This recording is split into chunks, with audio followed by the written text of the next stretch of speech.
বিসমিল্লাহির রহমানির রহিম। প্রিয় দেশবাসী, আসসালামু আলাইকুম। লাইফে যুক্ত হয়েছি। আপনারা সকলে দেখেছেন, আমরা সকল ভাইয়েরা ঐক্যবদ্ধ হয়ে জানাজা শেষ করে জিয়া সাহেবের মাজারে কাছে চলে এসেছি। কিন্তু আমাদেরকে ঢুকতে দেবে না হয়তো। আমরা রাস্তায় দাঁড়িয়ে আছি, আপনারা সকলে দেখতে পেয়েছেন।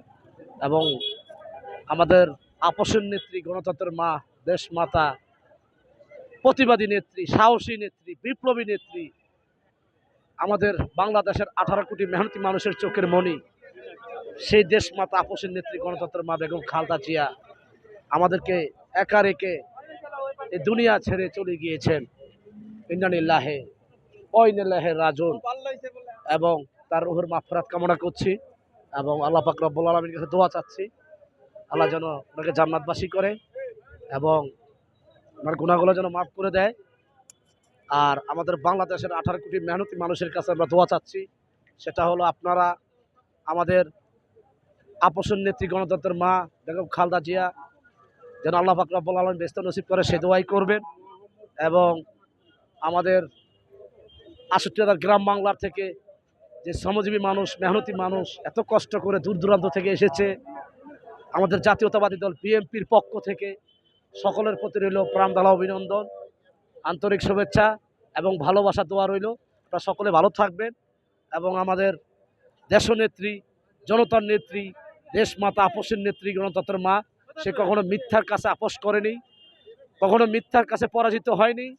সে আমাদেরকে শিখিয়েছিলেন কিভাবে বাংলাদেশকে ভালোবাসতে হয়, বাংলাদেশের মেহনতি মানুষদেরকে ভালোবাসতে হয়। আমরা তার স্বপ্ন যেন আগামীতে বাংলাদেশের প্রত্যেকটি মেহনতি মানুষদেরকে নিয়ে ঐক্যবদ্ধ হয়ে যেন তার স্বপ্নটা বাস্তবায়ন করতে পারি, সেই দোয়াই করবেন। এবং আমাদের জাতীয়তাবাদী দল বিএনপির ভারপ্রাপ্ত চেয়ারম্যান জনাব তারেক রহমান সাহেবের হাতকে যেন শক্তিশালী করতে পারি, আপনারা সকলে দোয়া করবেন।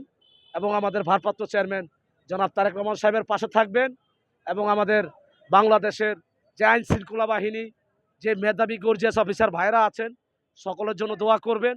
ওনারা 5 আগস্টের পরে এই বাংলাদেশের মাটিতে অনেক শ্রম দিয়েছেন, অনেক কষ্ট করেছেন। বাংলাদেশে প্রত্যেকটি মেহনতি মানুষের সেবায় নিয়োজিত আছেন, বাংলাদেশের সেবায় নিয়োজিত আছেন। আল্লাহ পাক রব্বুল আলামিন তাদেরকে যেন সুস্থ রাখে, সফল রাখে এবং তাদেরকে বাংলাদেশ এগিয়ে নিয়ে যাওয়ার জন্য যেন তৌফিক দান করে দেয়। আপনারা সকলে দোয়া করবেন। এবং হয়তো দেখতে পেয়েছেন আমাদের মাজার, জিয়া সাহেবের যে মাজারটার পিছনে আমরা দাঁড়িয়ে আছি থানা সিঙ্গেলে। এবং আমাদের মেধাবী যে সেনাবাহিনী গর্জিয়াস অফিসার ভাইরা আছেন, তারা অলরেডি বাংলাদেশের প্রত্যেকটি মেহনতি মানুষের সেবায় নিয়োজিত আছে এবং ওনারা রাস্তা ডিউটি করার জন্য অলরেডি রেডি হয়ে আছে। সকলে দেখতে পেয়েছেন, দোয়া করবেন, ভালো থাকবেন। বাংলাদেশ জিন্দাবাদ, জাতীয়তাবাদী দল বিএনপি জিন্দাবাদ, ভালো থাকবেন।